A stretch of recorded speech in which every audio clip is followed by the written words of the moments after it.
อนบางแสนคนเด้อตอนนี้เขื่อนบางแสนคนโควิดสิหลายนะคนนี้เนาะ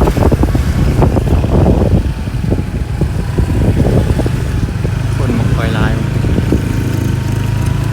รถไปเลยนี่เดี๋ยวจะขี่รถรอไปเรื่อยๆเนาะหวานพอดีเลยขี่ไหวเลยดิไม่ได้ป้าไปใส่เนี่ยเอาไปทางนี้โอ้ยนี่ทุกคนจะพาส้มหาดบางแสนตอนแรกนะทุกคนแล้วนี่จะพาขี่รถส้มไปเรื่อยๆมันมิดแท้เนาะนี่เนาะวันเสาร์อาทิตย์ส้มวันธรรมดาทุกคนเงียบๆลงๆน้ำแรงก็เย็นๆ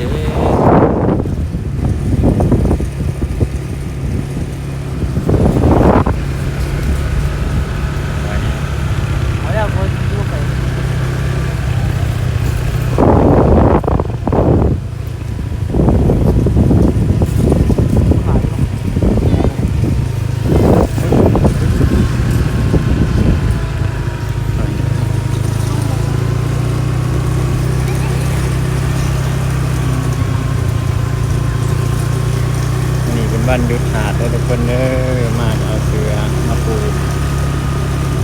เอาไปมานั่งกันมานั่งเองอะเนาะ